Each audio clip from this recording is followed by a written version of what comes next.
नमस्कार, times of Swaraj में आप सबों का स्वागत है। मैं हूं संतोष और आज हम टाइम्स ऑफ स्वराज में चर्चा करने जा रहे हैं कि राजभवन की पवित्रता, राजभवन की मर्यादा और राजभवन पर विश्वास, यही तीन ही बुनियाद है ना राजभवन का, जहां लाट साहब बैठते हैं, हमारे संविधान के प्रतीक के रूप में बैठते हैं। हमारे पुरखों ने यही सोच के राजभवन और राष्ट्रपति भवन बनाया ना, कि एक राष्ट्रपति संवैधानिक हेड होंगे। अभी हैं एक राज्य में जो है एक संवैधानिक हेड होगा राज्यपाल के रूप में। लेकिन जो राजभवन में आजकल हो रहा है और जिस स्तर पर हो रहा है, हमें तो ये समझ में नहीं आ रहा है कि इन लोगों के पास जमीर भी बचा है या नहीं बचा है। वैसे संघ और संघ के अनुसांगिक संगठन के लेके मेरा फंडा क्लियर है कि वैचारिक रूप से जितना दलित ऑर्गेनाइजेशन ये लोग हैं, जिसकी कल्पना आप नहीं कर रहे होंगे, मैं महसूस करता हूँ। मैं उसी ऑर्गेनाइजेशन से बाहर आया हूँ। पूरी दरिद्रता वहाँ मौजूद है और यही वजह है कि आज 10 वर्षों से, अब 11वां वर्ष का है, पूरा एजुकेशन डिपार्टमेंट पूरे देश स्तर पर संघ के हवाले है। और इतनी अराजकता हमें लगता है कि इस देश के 70 साल के इतिहास में भी नहीं रही। वामपंथियों के हाथ में शिक्षा रहा है, कांग्रेस की सरकार रही हो, शिक्षा वामपंथियों के हाथ में रहा है। लेकिन ईमानदारी उसकी एक पहचान थी। योग्यता तो आपको रखना होगा। दिल्ली यूनिवर्सिटी और जेएनयू में जिस तरीके से पूरे देश स्तर के अच्छे शिक्षकों को लाकर एक मॉडल खड़ा किया, आज जाकर देख लीजिए कि किस तरीके से लोगों ने उस मॉडल को ध्वस्त कर दिया है। आज सेंट्रल यूनिवर्सिटी में देख लीजिए कि किस तरीके का बहाल ये लोग वाइस चांसलर बहाल कर रहे हैं। मतलब पढ़ाई के साथ, एजुकेशन इंस्टीट्यूशन के साथ जितना बड़ा चीरहरण इन लोगों ने किया है, हमें नहीं लगता है कि किसी संस्थान ने इस तरीके का चीरहरण किया हो। देखिए, हाई कोर्ट का जजमेंट आया है, पटना हाई कोर्ट का। मौलाना मजरूल हक यूनिवर्सिटी में एक एफओ हुआ करते थे, फिनांस एडवाइजर। एफओ दूसरा पद, ये वित्त सलाहकार है, वित्तीय सलाहकार है कंठ साहब। इनको बिना किसी आधार के फागू चौहान जी हटा दिए थे और आधार बनाए थे कि अब इनका उम्र हो गया है, अभी इनकी जरूरत नहीं है, जबकि रिटायर्ड आदमी वहां बनता है। और उस मामले में वो भी जीती थे, कंठ साहब चले गए हाई कोर्ट। हाई कोर्ट में जजमेंट आया है। जजमेंट में जो पैरा 20-24 तक में जिस तरीके से लिखा है कि सुनवाई के दौरान राजभवन के जो वकील थे वो आर्गुमेंट नहीं कर पा रहे थे कि क्या इस कार्रवाई को, जो एक्शन हुआ है, उस एक्शन को हम कैसे जस्टिफाई करें। अब समझ लीजिए कि राजभवन के वकील उसको जस्टिफाई नहीं कर पा रहे थे, राज्यपाल की उस कार्रवाई को। और उस पर जो हाई कोर्ट की जो तल्ख टिप्पणी हुई है, वो टिप्पणी हमें लगता है कि राजभवन को और राजभवन के उस लाट साहब को या उस राजभवन के महामहिम को इतने शब्द से अलंकृत किया जाता है।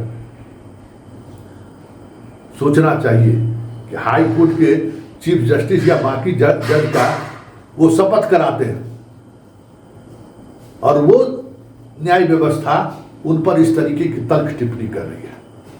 किस तरीके की अराजकता आपने फैला दी है।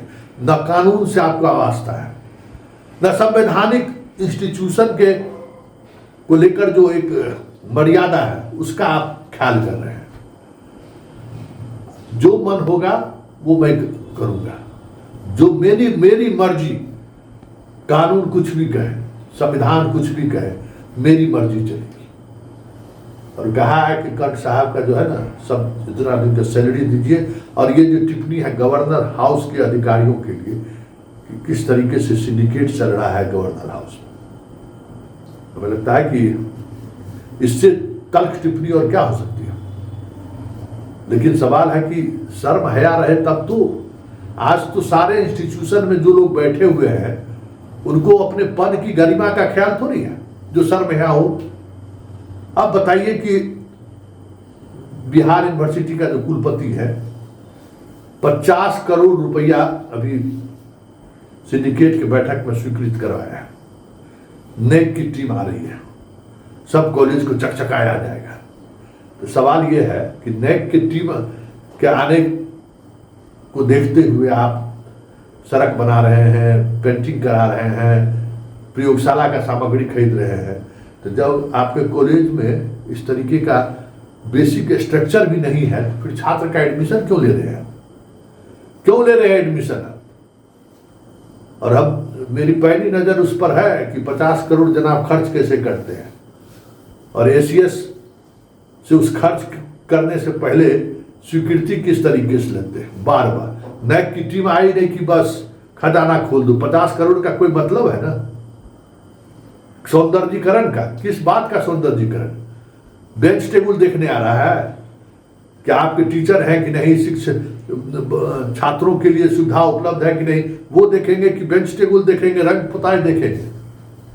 लेकिन चलिए, परंपराएं चली आ रही है, एक अच्छा साधन है, इसके सहारे बहुत कुछ साधने का।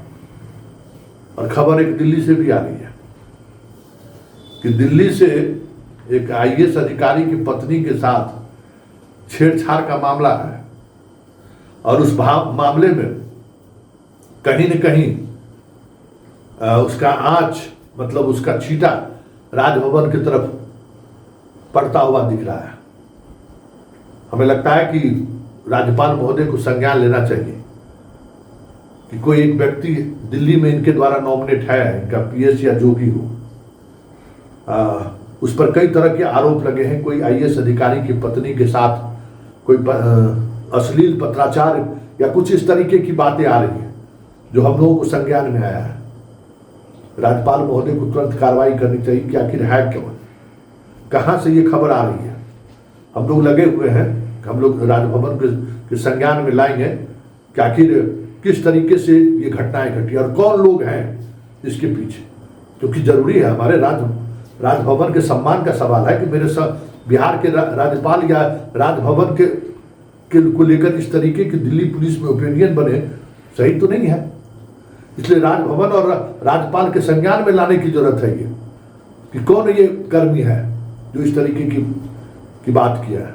खैर, वो खबर चलती रहेगी, लेकिन सबसे बड़ी बात यह है कि जब राजभवन ही कानून का सम्मान नहीं करे, जब राजभवन ही कानून सम्मत काम नहीं करे, जब राजभवन ही कानून की धज्जियां उड़ाए, तो फिर इस राजभवन के होने और राज्यपाल और महामहिम के होने का मतलब क्या है?